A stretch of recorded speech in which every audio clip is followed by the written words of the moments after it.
once you start realizing that you've been kind of doing everything you can to hold on to these clumps of self and push them together as much as possible and keep them in one place, and then you start getting this very systematic deconstruction of the inner self, it's hard to return from that place. And I want to be what the Buddha, and I want to be compassionate, as you're saying, but when I'm sitting in the airport reading about the 5 aggregates, and suddenly I get this same feeling I'm getting when I'm on a lot of acid, except there's no acid. There's just this sense of, well, what am I?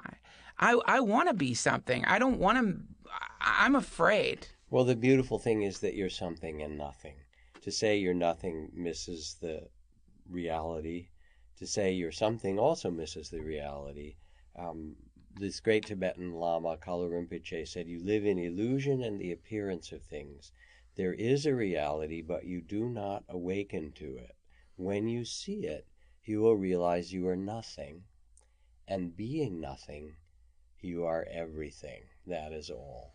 And that's the equation. Wisdom says, I am nothing. Love says, I am everything. So we get terrified when we think, okay, we're going to disappear. What happens is you actually become loving awareness instead of the particulars of, okay, Duncan has to go to the DMV.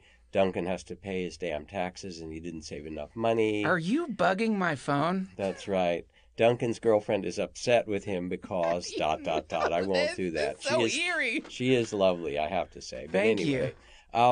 So a poem from Juan Ramon Jimenez, great poet, called Yo no soy yo, I am not I. And this really speaks to it and to you in the airport. I am not I. I am this one walking beside me whom I do not see, whom at times I manage to visit, and at other times I forget. The one who remains silent when I talk, the one who forgives sweet when I hate, the one who takes a walk when I am indoors, the one who will remain standing when I die. And so there is a part of us, when you said it's too late, there's a kind of awakening when you realize I'm not who the school or the parents or the consumer culture, or the workforce, or the expectations of the culture. That's not who I am. I'm not even this body, because it's always changing. It was a little infant, and then it becomes, a young adult and an older adult. Who am I really? And you look, and all of a sudden you begin to realize I am both a part of everything. I'm constantly changing. I'm like a wave that rises out of this beautiful ocean of awareness of being. And then it's not like you disappear into nothing and that's it, big, bad, dark, nothing, but rather it's the wedding of emptiness, because things are always recreating themselves, and form. And human incarnation is the intersection. And it's magic, because we do get to eat baked Alaska and look at a, sunset on Venice Beach and listen to Nirvana or whatever your favorite piece of music is. Yeah. And you can't do that in any other part of, incarnation. So it's fantastic. We get to love each other, and we get to surf, play through this dance, either asleep and caught and anxious and afraid and kind of driven. Yes.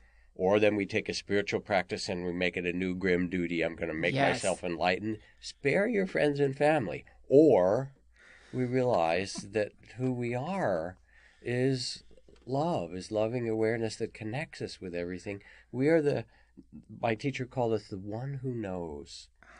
When Juan Ramon Jimenez says, I am not I, I'm the one who forgives sweet when I hate, who remains silent in that vast stillness, even when I talk. There is around us some deep, vast silence, and we know that this is truer to our soul than anything else. And so we're creatures of paradox, and the Buddhist teachings aren't to get rid of something, they're to wake up to it, to step out of that illusion and go through your day with an open heart of compassion, because it's your people, it's your family. You don't want to draw your family circle too small. They're all your peeps.